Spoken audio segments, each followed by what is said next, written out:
ዝምታዬን ጌታ ፈለከው ጽሞናዬን ጌታ ወደድከው ቃልን የሚሰማ ሆኖ አገኘኸው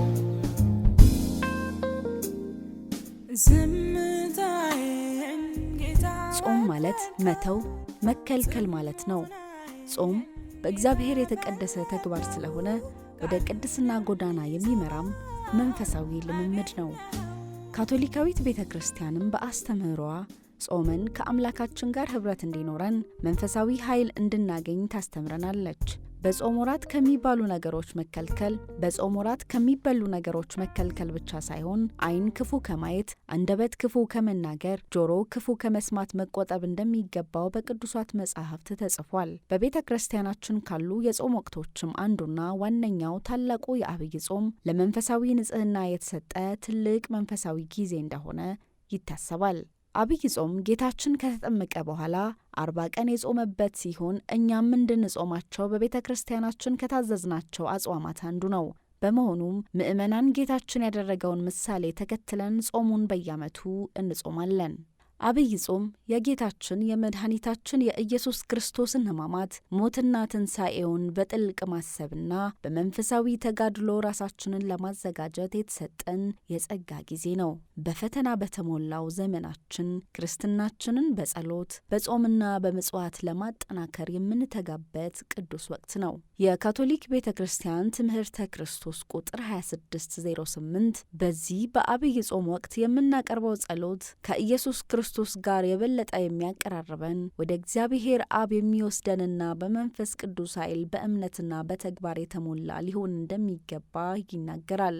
የተወደዳችሁና የተከበራችሁ ተመልካቾቻችን በዛሬው ልዩ ፕሮግራማችን በካቶሊካዊት ቤተ ክርስቲያን ዘንድ የአብይ ጾም ወቅት እንዴት ይከበራል፣ ምእመናን በዚህ ወቅት ሊተገብሯቸው ስለሚገቡ ተግባራት፣ ጾም ስለሚሰጠን መንፈሳዊና ዓለማዊ ጥቅሞችና ስለ ደብረ ዘይት ክብረ በዓል እንዲሁም ሌሎች ጉዳዮችን ዳሰሳ ያደረግንበትን ጥንቅር ይዘንላችሁ ቀርበናል።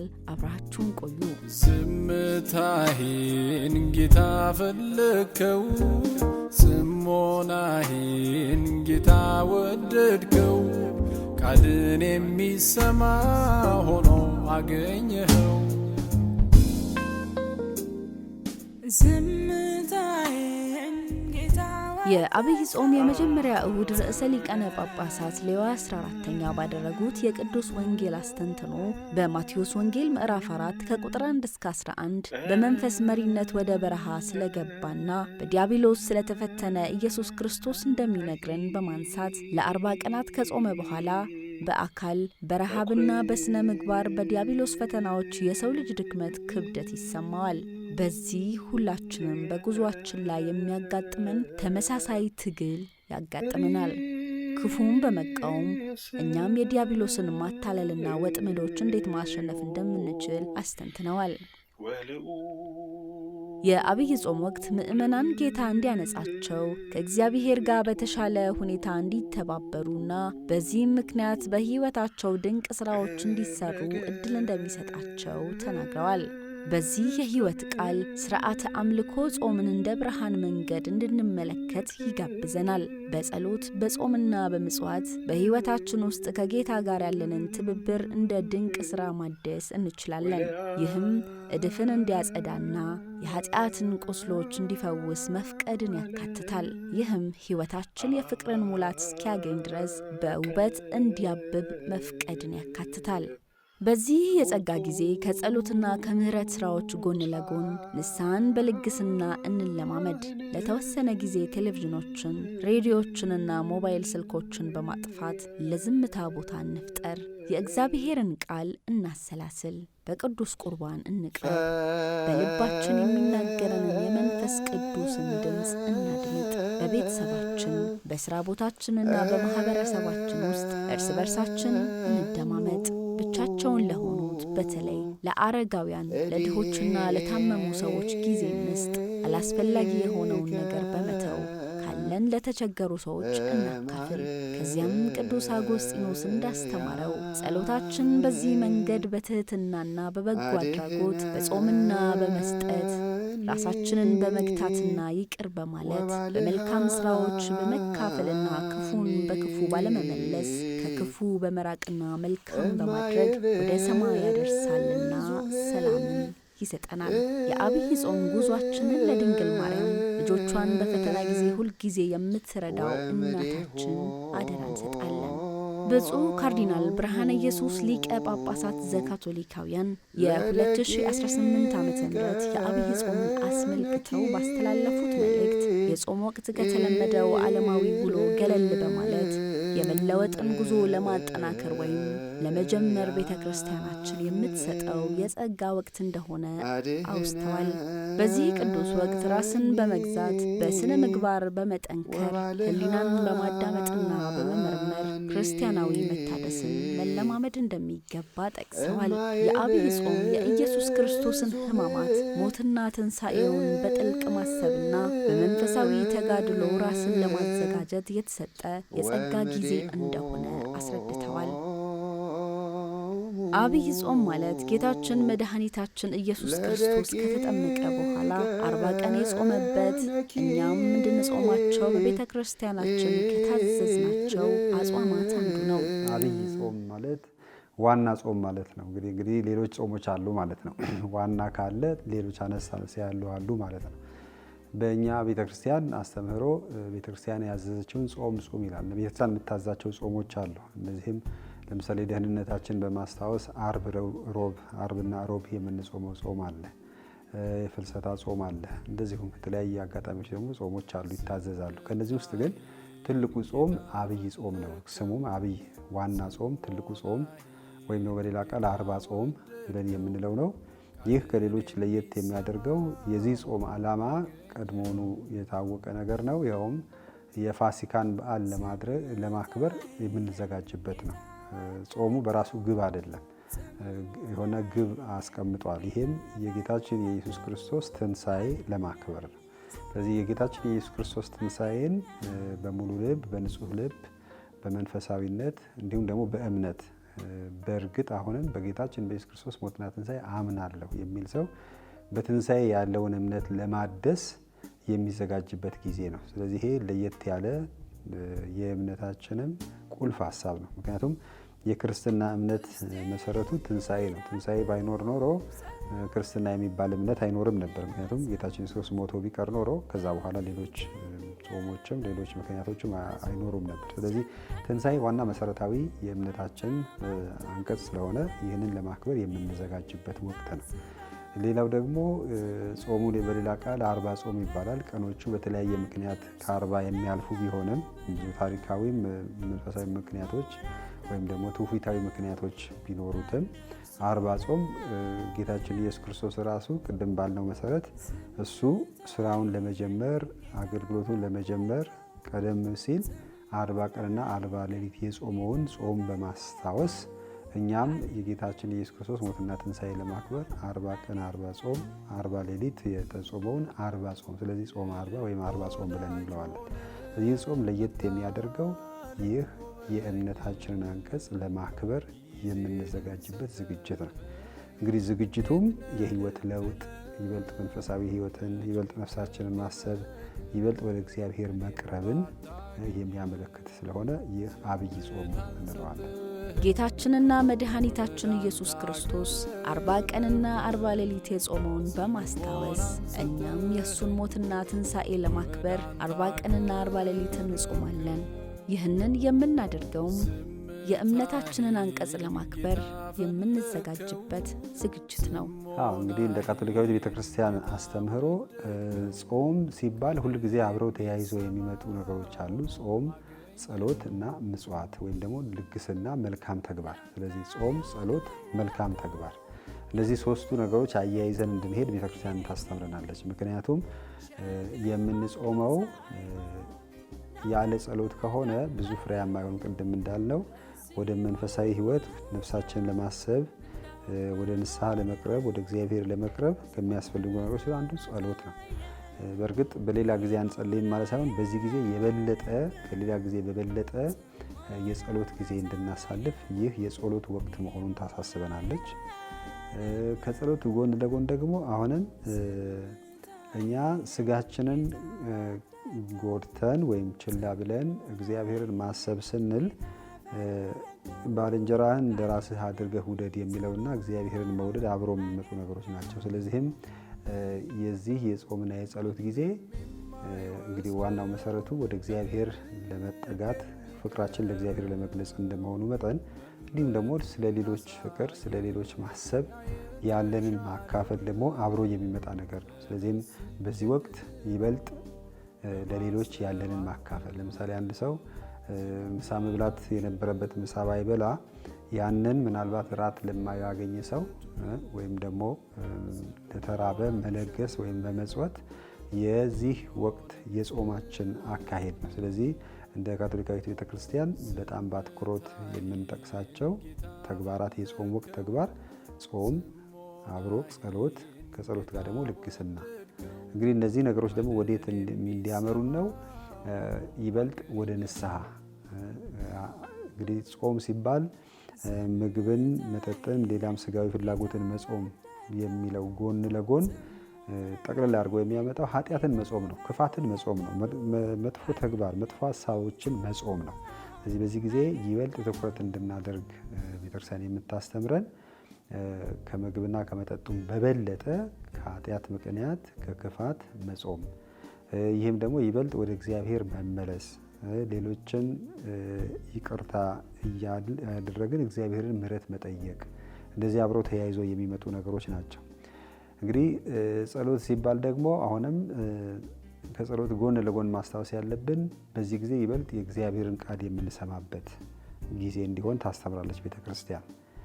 በተለይ በዚህ ዓመት ርዕሰ ሊቃነ ጳጳሳት ሌዮ 14ኛ የሰጡን የጾም ጊዜ አስተምህሮ እንግዲህ ዋናው እንዳለ ሆኖ በየጊዜው ተጨማሪ ማብራሪያ ይሰጣሉ። ከነዚህ ውስጥ አንዱ ይህ ወቅት እግዚአብሔርን የምናዳምጥበት ወይም ደግሞ ቃል እግዚአብሔር የምንሰማበት፣ በዚህ ቤተክርስቲያን የጾም ወቅት የእግዚአብሔርን ቃል የምንሰማበት፣ በእርግጥ በሌላ ጊዜ አንሰማም ሳይሆን በዚህ ጊዜ የበለጠ የእግዚአብሔርን ቃል የምንሰማበት፣ ቃል እግዚአብሔር የምናነብበት ጊዜ እንዲሆን እንግዲህ ስንጸልይ አንዱ የምንጸልየው ቃሉ ላይ ነው። ቃሉን ማንበብ፣ ቃሉ ለእኔ ምን ይላል፣ ምን መልእክት አለው፣ ስለዚህ የኔ ሕይወት እንዴት መለወጥ እንዳለበት፣ እንዴት ወደ ንስሐ መምጣት እንዳለብኝ የሚጠቁመን ቃል እግዚአብሔር ነው። ስለዚህ ቃሉን ስናነብ ይበልጥ ጾማችንና ጸሎታችን ፍሬያማና ውጤታማ እንዲሆን ይበልጥ ወደ እግዚአብሔር እንድንጠጋም ያደርገናል።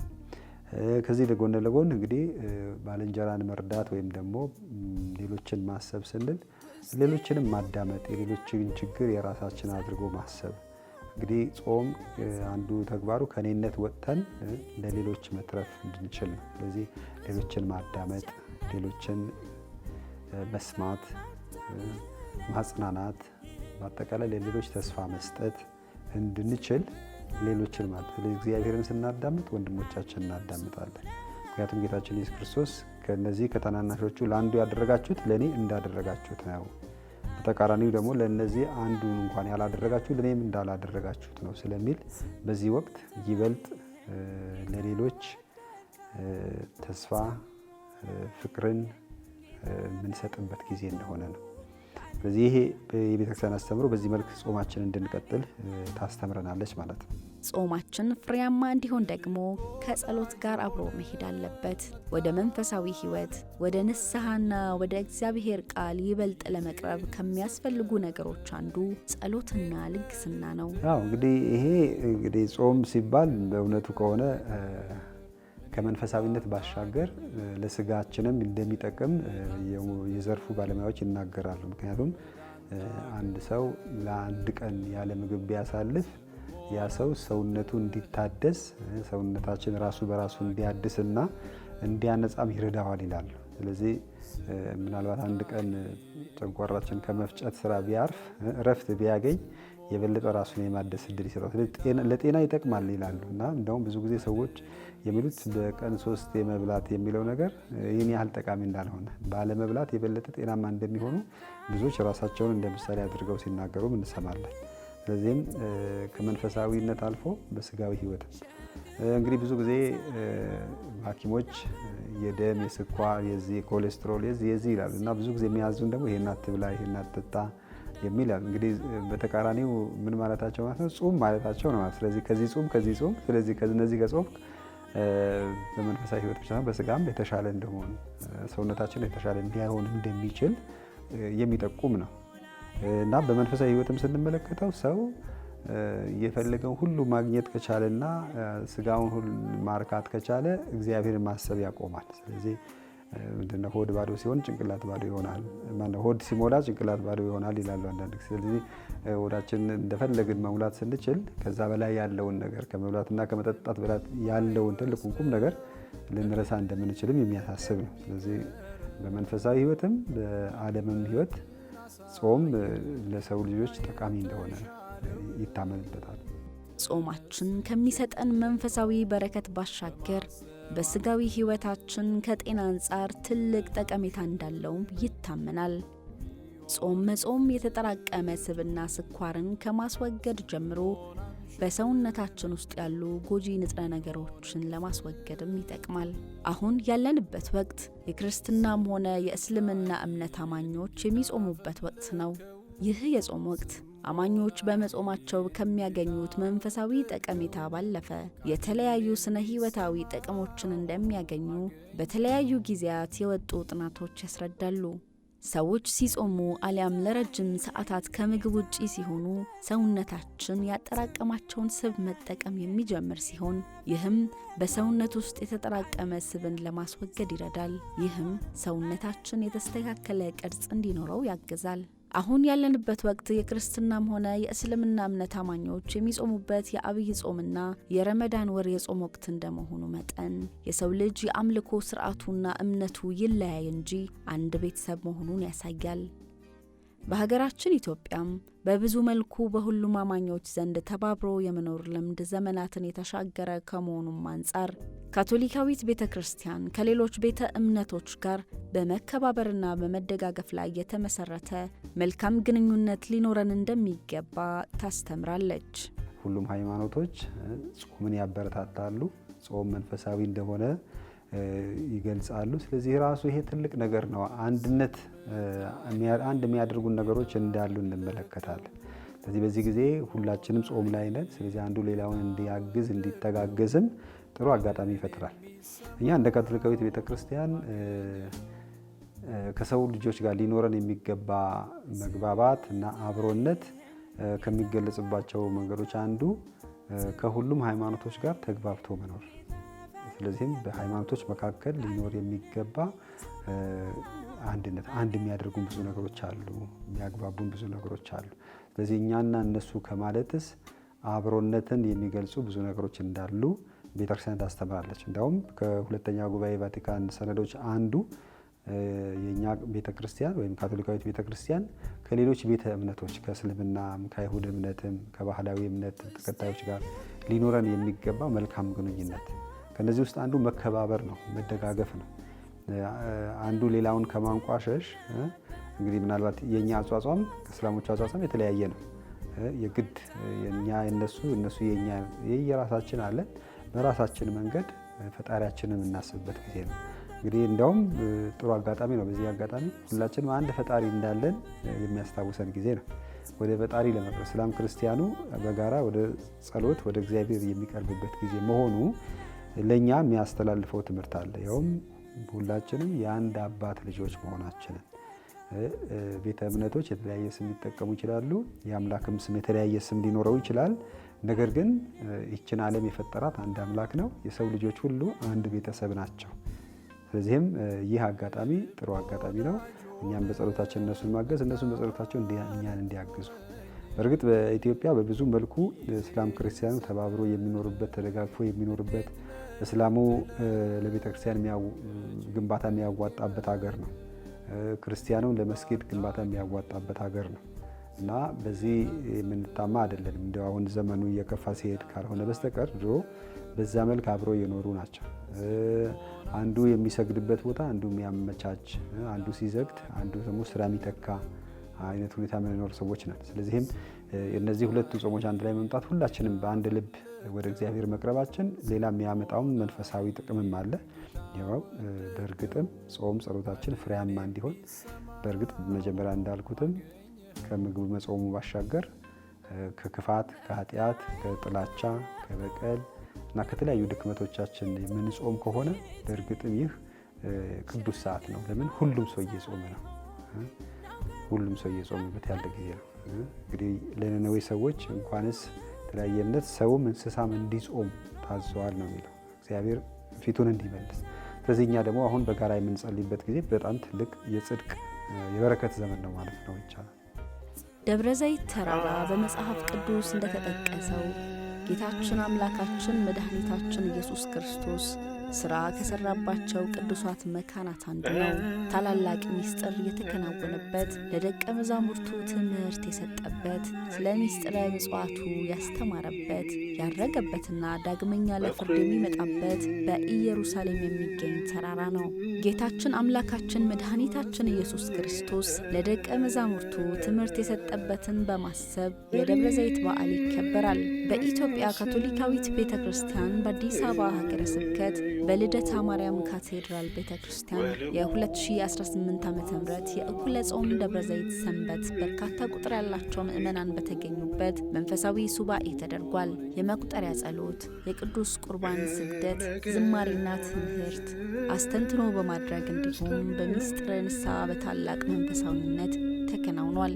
በዕለቱ ለምእመናን ከተሰጡ ትምህርቶች መካከል በንስሐ ዙሪያ አስተምህሮ ያደረጉት የላዛሪስት ልኡካን ካህን የሆኑት ክቡር አባ አሸብር ኢሞ የጾም ትሩፋት በድለናል ማረን ብለን ፈጣሪን ጸጋ በረከቱን እንዲያድለን የምንማጸንበት ነው። በዚህ የጾም ወቅት ሁላችንም ራሳችንን እንድንቀድስ ተጠይቀናል። ፋሲካችንን ከትንሣኤው ጋር ለማገናኘት ራሳችንን በዚህ የንስሐ ወቅት እናዘጋጅ በማለት አስተምረዋል። ንስሐ መግባት ስህተትን ማወቅና ድክመት ማወቅ ስለሆነ በንስሐ ወደ ብርሃን እንሸጋገር በማለት ጥሪያቸውን አቅርበዋል። እግዚአብሔር በልጁ በኢየሱስ ክርስቶስ በኩል ይቅርታን እንድናገኝ አድርጎናል በማለት በዚህ የፋሲካ ወቅት ይቅር እየተባባልን በእኛ ሕይወት ውስጥ የመንፈስ ቅዱስ ፍሬዎች እንዲጠነክሩ ማድረግ ይጠበቅብናል ሲሉ የዕለቱን ቃለ እግዚአብሔር አጠቃለዋል። የዕለቱን መስዋዕተ ቅዳሴ በአዲስ አበባ ሀገረ ስብከት የቅዱስ ሚካኤል ቁምስና ቆሞስ ክቡር አባ ታምራት ጡምደዶ መርተዋል። በዕለቱ የተገኙ ምእመናን በዚህ የጾም ወቅት እግዚአብሔር ለመላው የዓለም ሕዝብ በተለይ በአሁኑ ወቅት በጦርነት ለሚሰቃዩ ሀገራት እንዲሁም ለሀገራችን ኢትዮጵያ ሰላምና አንድነትን እንዲሰጠን የመቁጠሪያ ጸሎት፣ የቅዱስ ቁርባን ስግደት፣ ንስሐ በመግባትና አስተንትኖ በማድረግ በታላቅ መንፈሳዊነት አሳልፈዋል። በበዓሉ ላይ አግኝተን ያነጋገርናቸው ምእመናን በበኩላቸው ያለፉትን የጾም ጊዜያት በጾም በጸሎት ቃለ እግዚአብሔር በመስማት በታላቅ መንፈሳዊነት ውስጥ ሆነው እያከበሩ እንደሚገኙ ይናገራሉ። ደብረ ዘይት በአገራችን ባህል ወይም በክርስትና እምነት የጾም አጋማሽ ነው። በዚህ የጾም አጋማሽ ደብረ ዘይት የተባለው ጌታችን መድኃኒታችን ኢየሱስ ክርስቶስ ሐዋርያትን ሰብስቦ ስለ መጨረሻው ቀን ያስተማራቸው የነገራቸው እንዲዘጋጁ ያደረገበት ነው። በምንድን ነው የሚዘጋጁት? ብዙ የሚያስፈራ ነገሮች አሉ። ብዙ የሚያስደነግጥ ነገር አሉ። ዛሬም ይሄ ነገር አለ። ግን አትፍሩ፣ ጸልዩ፣ ጹሙ፣ የእግዚአብሔርን ቃል አክብሩ በማለት ነው ዋና የሚናገራቸው። እኛም ያንን ፈለግ ነው የተከተል ነው። ዛሬ በወንጌል በማቴዎስ ወንጌል ምዕራፍ 24 የሚነበብ ወንጌል አለ። ይሄም መንግስት በመንግስት ላይ፣ ህዝብ በህዝብ ላይ ብዙ መገለባበጥ አለ። ከባድ አሳዛኝ ነገሮች አሉ። ያ ሁሉ ሲሆን አትፍሩ። እንደገና ደግሞ በስሜ አጭበርባሪዎች ይመጣሉ ክርስቶስ እኔ ነኝ ብለው፣ እሱንም አትቀበሏቸው። ጸንታችሁ በእግዚአብሔር ሕግና በእግዚአብሔር ፍቅር ኑሩ ነው የሚለው። ይህንን ለማሳየት ነው። ዛሬ ያለነው ክርስቲያኖች ምንድን ነው የሚጠበቅብን ነው? ትልቁ ዓለም ውዥንብር ነው። በዛ ጸንተን ሃይማኖታችንን ሳለቅ በክርስቶስ አምነን ክርስቶስ ያዘዘው ነው። ወደ ፈተና እንዳትገቡ ተግታችሁ ጸልዩ ነው ያለን። ዛሬ እዚህ በልደታ ማርያም ሱባኤስ ሁላችንም ስንካፈል ሁሉም የአዲስ አበባ ቁምስና ምእመን ነው የተገኘው። እነዚህ ምእመን ሌላ ስራ አጥተው አይደለም፣ ሌላ ቦታ መሄድ አይደለም፣ መስዋዕትነት ከፍለው እዚህ ቦታ ተገኝተዋል። በጾም በጸሎት በምጽዋትነት ድህንነት ወደ ክርስቶስ መቅረብ እንደሚቻል ተረድተው ነው። ይህንንም ከማን ነው የተማሩት? ከራሱ ከእግዚአብሔር ነው የተማሩት። ቤተ ክርስቲያን ነው ያስተማረቻቸው። በዚህ መንፈስ ዛሬ ከጧት ጀምሮ እስከ 9 ሰዓት ድረስ በጾም በስግደት በጸሎት የቃል እግዚአብሔር በመስማት በዝማሬ ራሳችንን እያቀረብን እንገኛለን። ለሱባኤ ልደታ ቤተ ክርስቲያን መተን ያው በጸሎት እያከበርን እንገኛለን። እስካሁንም ድረስ አብይ ጾሙ ከተጀመረ ጀምሮ ጾሙን በጸሎት በቃል እግዚአብሔርን በመስማት እያሳለፍን እንገኛለን። ቀሪውን የጾም ጊዜም እንደዚሁ በጾም በጸሎትና ቃል እግዚአብሔር በማሳለፍ በመስማት ለማሳለፍ እንጥራለን። እግዚአብሔር ፈቃድ ይሁን እንላለን። ዛሬ ደብረ ዘይት ነው የጾማችን ግማሽ ማለት ነው እና በዚህ ጊዜ ደግሞ ዛሬ ለዚህ ቀን በመድረሳችን በጣም እግዚአብሔር የተመሰገነ ይሁን። ጾሙ እንግዲህ አሁን 5ኛ ሳምንት ነው። የ5ኛ ሳምንት ላይ እንግዲህ ያው እንደነበረው በፊት ሲደረግ እንደነበረው ከቅባት ከስጋ ከእንቁላል ከወተት በመለየት ያው እያሳለፍን ያለ ነው። ይህ የምናደርገው ደግሞ ለምንድን ነው? ያው እነዚህ ስጋ እንቁላል ወተት እንትኖች ተዋጽኦች በሚበሉበት ሰዓት ላይ ለሰውነት ከባድ ጥንካሬ ኃይል ይሰጣሉ። ኃይል ደግሞ ያው ለተለያዩ ኃጢአት እንትኖች ሊጋብዘን ስለሚችል በዚህ መልኩ ስጋን ለማድከም በምናደርገው ነገር ላይ ከነዚህ ነገሮች ታቅበን ጾሙን እያሳለፍን ያለ ነው። ከዛ ፊትም ደግሞ ባለው ሁኔታ ከዚህ ነበረን ካለን የተወሰነ ያው ጾም ስለሆነ እነዚህ ነገሮች በምንቀንስበት ሰዓት ላይ ያው ገንዘቦች ብዙ ገንዘብ ይፈልጋሉ። ስጋ፣ ወተት፣ እንቁላል የተለያዩ ነገሮች ከነሱ ቀንሰን ደግሞ ለተወሰነ እጃችን ለሚሹ ሰዎች ለሚፈልጉ ሰዎች የምናደርግበት ወቅት በዚህ መልኩ እያሳለፍን ያለ ነውና በማድረግ ደግሞ ለዚህ በቅተናል ማለት ነው። ቀሪውን የጾም ወቅትም በተመሳሳይ ሁኔታ በጾምና በጸሎት እንደሚያሳልፉ የገለጹት ምእመናኑ ሁሉም ክርስቲያን በዚህ መንፈስ ቀሪውን የጾም ወቅት እንዲያሳልፍና በልግስና ተግባር እንዲቀጥል መልእክታቸውን አስተላልፈዋል። አንተ ታማኝ አገልጋይ በጥቂቱ ታምናሃል በብዙ ሾመሃለሁ የሚለው ቃል የሚቀጥለው ይቀጥላል። ምን ያህል ታማኞች ነን ለእግዚአብሔር? ለሰው አይደለም፣ ለእግዚአብሔር ምን ያህል ታማኝ ነን? ለቤተ ክርስቲያን ምን ያህል ታማኝ ነን? በእምነታችን ላይ ምን ያህል እንጸናለን ሳንወናበድ፣ ሌላው ሰንቱን ሳይል የተሰጠንን ቤተ ክርስቲያን ያስተማረችን ትምህርት በምን አይነት መንፈስ ንስሐ ግቡ ንስሐ ግቡ። ዛሬ ንስሐ ነው ህዝቡ የሚገባው። እዚህ ካህናት አሉ፣ ንስሐ እየገባ ነው። ንስሐ ያነጻናል። እንደገና ደግሞ ከንስሐ በኋላ ደግሞ ታላቁን የእግዚአብሔርን ቅዱስ ቁርባን እንወስዳለን፣ ስጋና ደም። ይሄ ነው ለአንድ ክርስቲያን የሚያስፈልገው። ብዙ ነገር አያስፈልግም። እቺም በንጹህ ልቡ በንጹህ ሕሊና ከተቀበለ የሚቀጥለውን እግዚአብሔር እየመራው ወደ ፍጽምና ይደርሳል። እስከ ትንሣኤ እንደርሳለን። ይህን እምነት ይዘን እንጓዛለን። ለሞላው ኢትዮጵያ ሕዝብ ነው ለዚህ ቀን ስላደረሰን እግዚአብሔር አመሰግናለሁ። ተስፋ ቆርጠን ባለንበት እግዚአብሔር አለልን፣ ክርስቶስ አለልን ለሀገራችን። ይህን በማክበራችን ታላቅ ነገር ነው። ለሞላው ሕዝባችን እግዚአብሔር ለሀገራችን በዚህ ጾም ሰላም ያምጣልን፣ እርስ በርስ መፋቀር ያምጣልን፣ መሪዎቻችን ልቦና ይስጣቸው። እንዲሁም ደግሞ ሕዝቡም ደግሞ በንጹህ ሕሊና አገራችን የምናገለግልበት መንፈስ ይስጠን በማለት ይችን ጾም እናሳልፋለን እና እንኳን አደረሳችሁ ለሁሉ። ዛሬን እንግዲህ ለእኩለ ጾም ደርሰናል። እስካሁን ለእኩለ ጾም ያደረሰንን አምላክ እናመሰግናለን።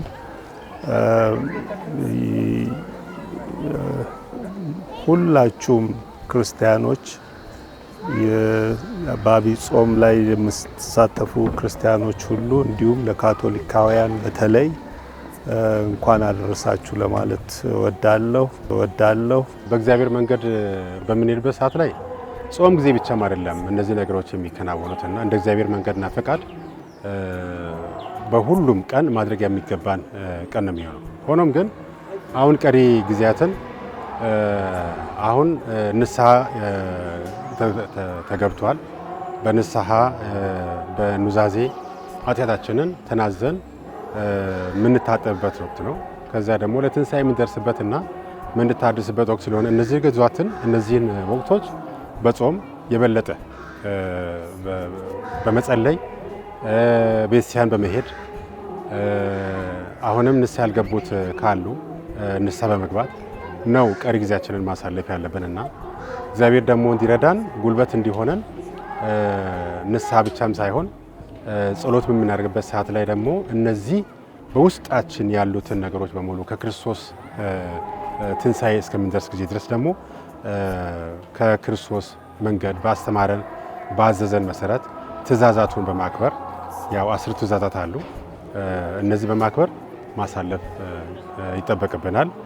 በአዲስ አበባ ሰበካ የሐዋርያዊ ስራዎች ማስተባበሪያ ጽሕፈት ቤት ኃላፊ ክቡር አባ ጴጥሮስ በርጋ ባስተላለፉት መልእክት ይህ እኩለ ጾም በጸሎት እንዲሁም የእግዚአብሔርን ቃል በመስማት ሰበካዊ መንፈሳዊ በረከት የምናገኝበትና አንድነታችንን የምናጠናክርበት ነው ብለዋል።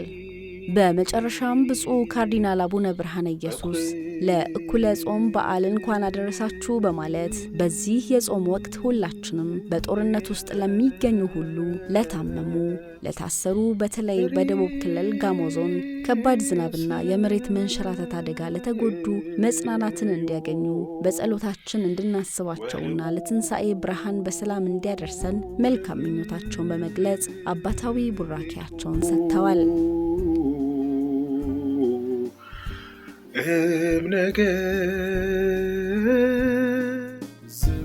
ዝምታዬን ጌታ ፈለግከው፣ ጽሞናዬን ጌታ ወደድከው፣ ቃልን የሚሰማ ሆኖ አገኘኸው። ዝምታ